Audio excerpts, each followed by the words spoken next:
नमस्कार, मी अलका धुपकर गावाकडच्या बातम्या घेऊन आलेली आहे। बघणार आहोत हेडलाईन्स।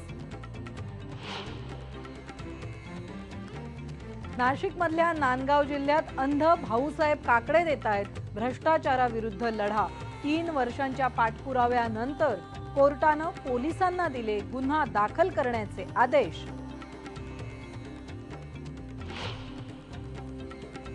हिंगोली जिल्ह्यातल्या रुपूर गावामध्ये सरकारी गायरान जमीन हडपली। तलाठी आणि मंडळ अधिकाऱ्यांसह 41 जणांविरोधात गुन्हा दाखल। नुकसान भरपाईचे पैसे मिळाल्यानंतर उघड झाला सगळा प्रकार। कापसाला 4050 रुपयांचा हमीभाव देण्याचा सरकारचा निर्णय। दुष्काळी विभागांना देणार विशेष पॅकेज। नवे कृषी मंत्री एकनाथ खडसे यांची घोषणा। तर 7000 रुपये भावासाठी स्वाभिमानी शेतकरी संघटनेचं आंदोलन। कोकणात प्रदूषणामुळे मासेमारीवर होतोय परिणाम। मात्र मार्ग काढण्यासाठी आयोजित लोकसंवादात कोणताही मार्ग नाही।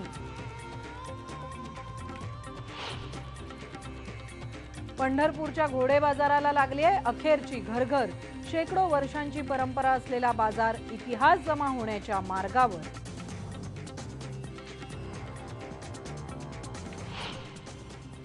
टॉप स्टोरी आपण बघणार आहोत। सगळ्या बातम्या सविस्तर बघणार आहोत, पण सुरुवात करणार आहोत एका डोळस अशा लढ्याच्या बातमीपासून। नाशिक जिल्ह्यातल्या नांदगाव तालुक्यातल्या बेजगाव या गावामध्ये इंदिरा आवास घरकुल योजनेतल्या भ्रष्टाचाराविरोधात एक अंध नागरिक गेल्या 3 वर्षांपासून लढा देतोय।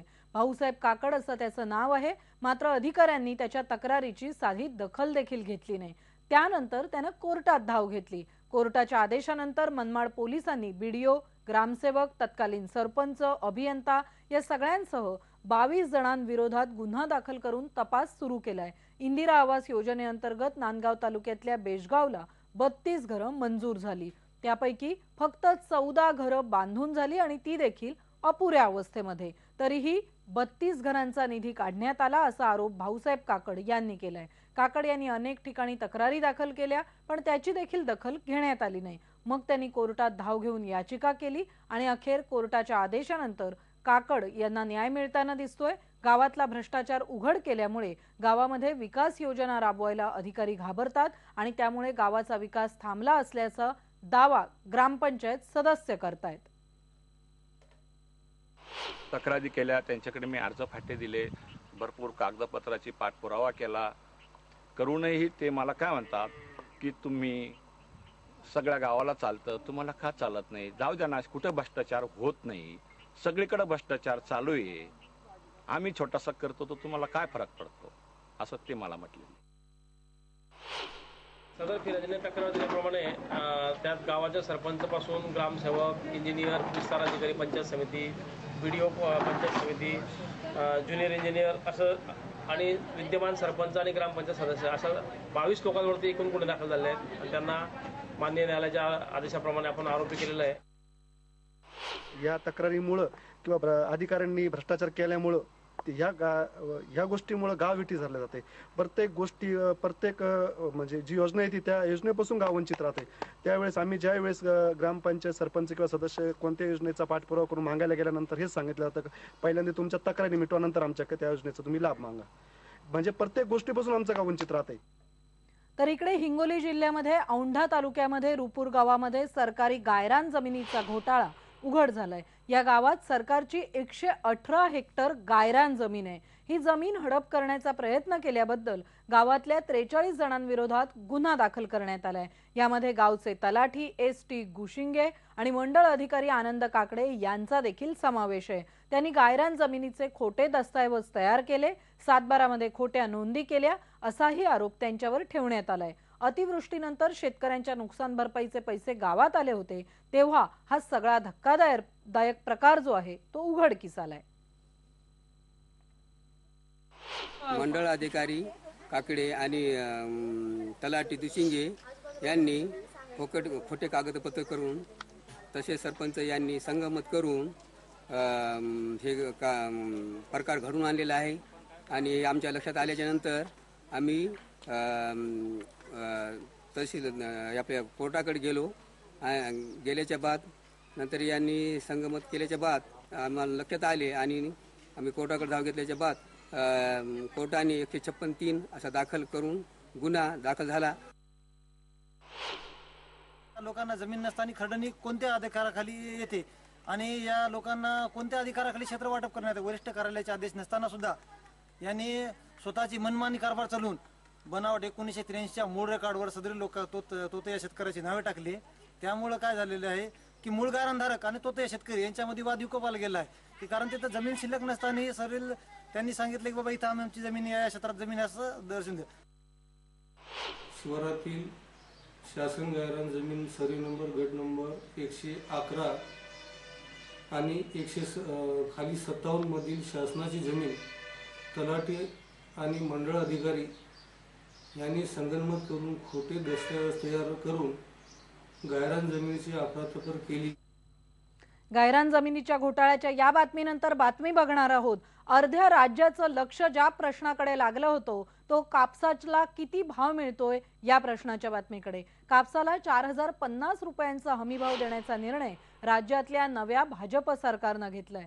दुष्काळी विभागांना विशेष पॅकेज दिलं जाणार आहे. मात्र अंतिम निर्णय पीक आणेवारी आल्यावर घेतला जाईल असा निर्णय घोषित केलाय कृषी मंत्री एकनाथ खडसे यांनी. मत्स्य व्यवसाय विकास, नवी कृषी विमा पद्धती आणि देशी पशुधन वाढीवर विशेष भर दिला जाईल असंही त्यांनी स्पष्ट केलंय. तर कापसाला 7000 रुपये प्रति क्विंटल भाव मिळावा अशी मागणी केली आहे स्वाभिमानी शेतकरी संघटनेने. जळगाव तहसील कार्यालयासमोर त्यासाठीच त्यांनी धरणं देखील धरलंय. जळगाव जिल्ह्यातल्या कापूस उत्पादक शेतकऱ्यांनी या आंदोलनाला चांगला प्रतिसाद दिला.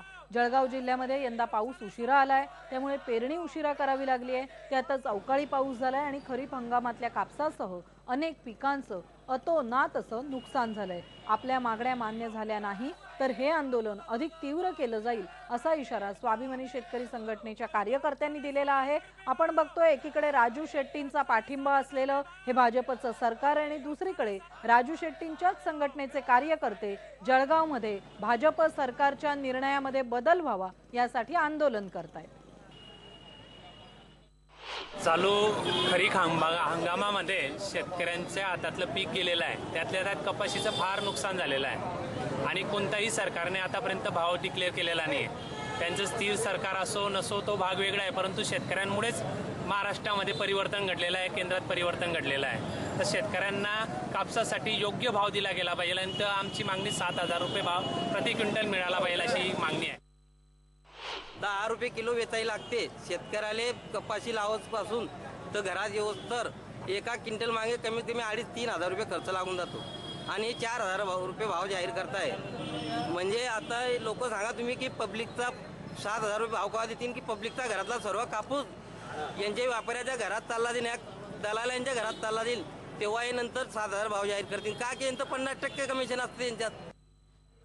शेतकऱ्यांचा आवाज आपण ऐकतोय. पांढरं सोनं पिकवणारा जिल्हा म्हणून जळगावची ओळख आहे, पण कापूस खरेदी अजून देखील तिथे सुरू झाली नाहीये. कापूस त्यामुळे पडू नये. शेतकरी यामुळे प्रचंड चिंतेत आहे. आज इथे मुंबईमध्ये दर जाहीर झालाय, पण तिकडे शेतकरी राजा चिंतेत आहे. ही खरेदी कधी सुरू होणार? कमीत कमी 5000चा भाव आम्हाला मिळणार का अशी मागणी ते करतायत. पण आता आपल्या लक्षात आलंय सरकार 4050चा भाव देतंय आणि शेतकऱ्यांची पुन्हा एकदा निराशा झालेली आहे.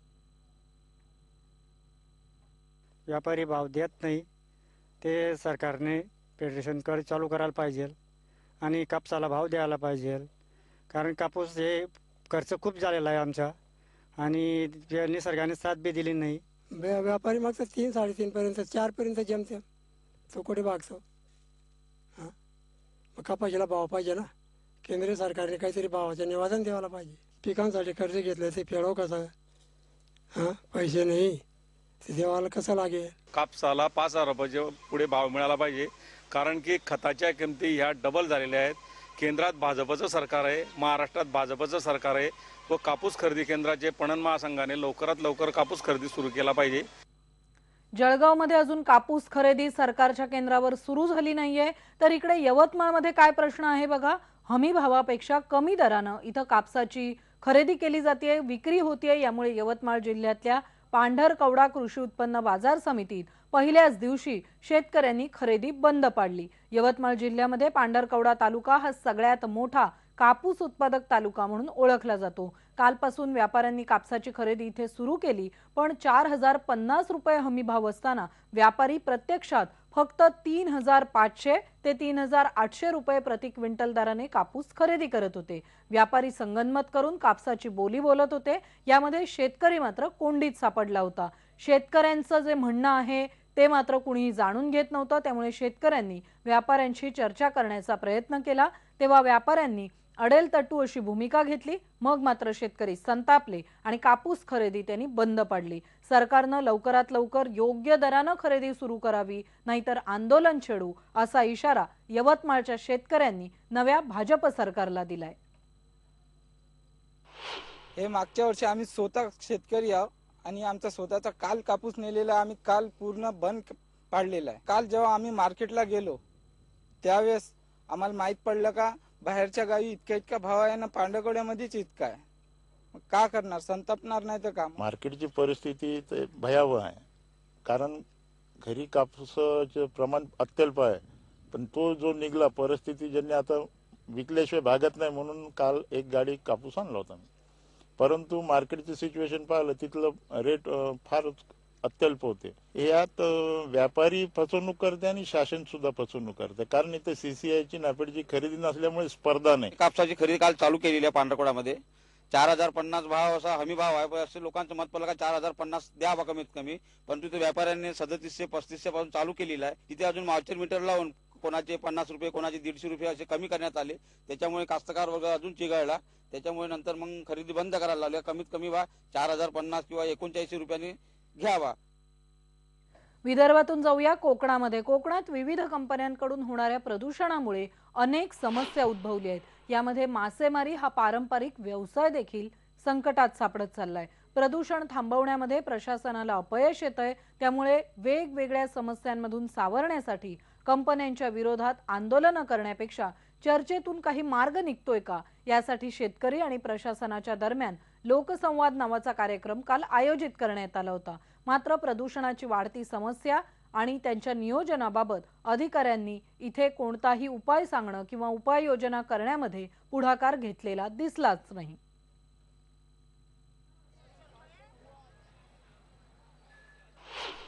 या ठिकाणी सगळ्या पद्धतीचं प्रदूषण आहे। पाणी प्रदूषण आहे, हवा प्रदूषण आहे, त्यामुळे आरोग्य तर धोक्यात आहेच, परंतु पिण्याचं पाणी देखील आमच्या महिलांना मिळत नाहीये चांगल्या पद्धतीचं। ते सुद्धा MIDC करून विकत घ्यावं लागतंय।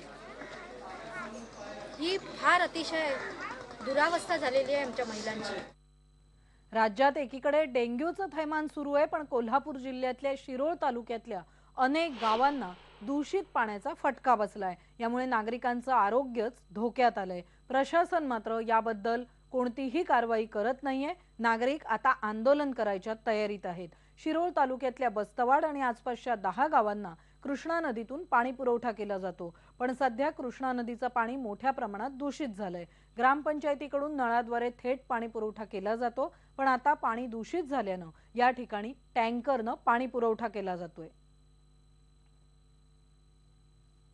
या बातम्यांसोबत गावाकडच्या बातम्यांमध्ये आपण पहिला ब्रेक घेणार आहोत आणि ब्रेक नंतर जाणून घेणार आहोत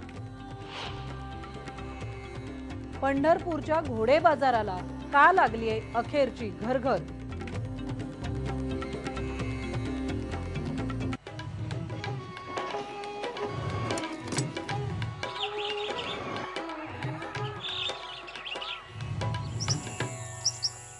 आता बातमी बघणार आहोत पंढरपूरच्या घोडे बाजाराची।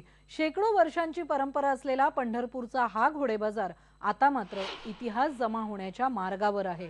पंढरपूरच्या वारीला जशी 700 वर्षांची परंपरा आहे, तशीच परंपरा पंढरपूरच्या कार्तिकी वारीमध्ये भरणाऱ्या या घोडे बाजाराला देखील होती।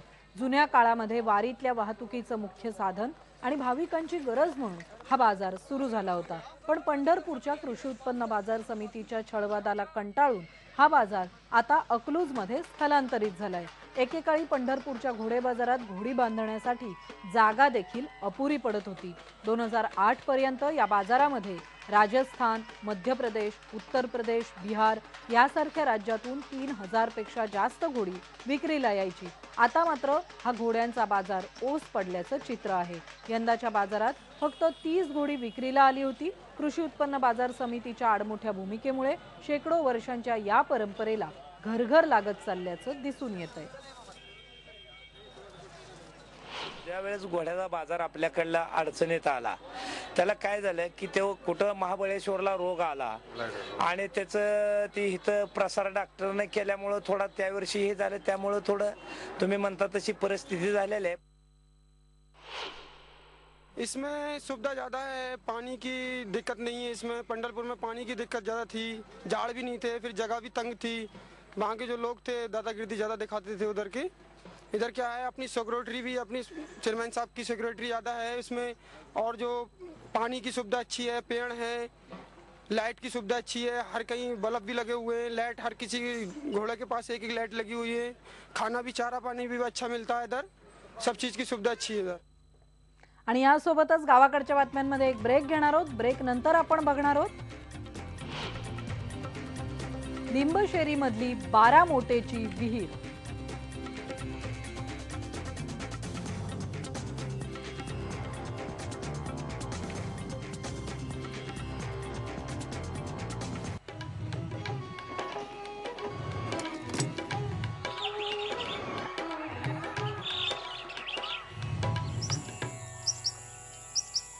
सातारा शहरापासून फक्त 13 किलोमीटर अंतरावर कृष्णा नदीच्या काठावर लिंब नावाचं गाव आहे। या गावामध्ये शिवकालीन स्थापत्य कलेचा अप्रतिम नमुना बघायला मिळतो।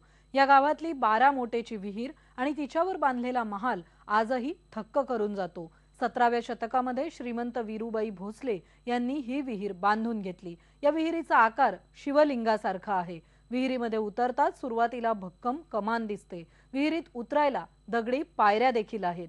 कमानीतून उतरल्यानंतर आपण उपविहिरीत जातो आणि तिच्या तळापर्यंत जाणाऱ्या पायऱ्या आहेत। त्यानंतर पुढे आहे ती मुख्य विहीर। ही विहीर 110 फूट खोल आणि 50 फूट व्यासाची आहे। सध्या ही विहीर पाण्याने भरलेली आहे। या विहिरीच्या वर राजमहाल देखील बांधलेला आहे आणि या विहिरीतूनच चोरवाटेने या महालाकडे जाणाऱ्या दगडी पायऱ्या आहेत। याचबरोबर पूर्वेकडच्या बाजूला चोरवाट आहे।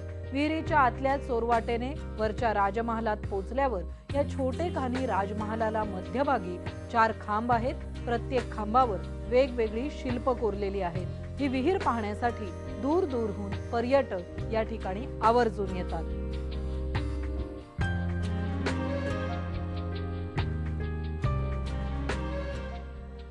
गावाकडच्या बातम्यांमध्ये आज इथेच थांबणार आहोत, पण दररोज सकाळी 8:30 वाजता आणि संध्याकाळी 6 वाजता गावाकडच्या बातम्या तुम्ही पाहू शकता। पहा फक्त IBN लोकमत।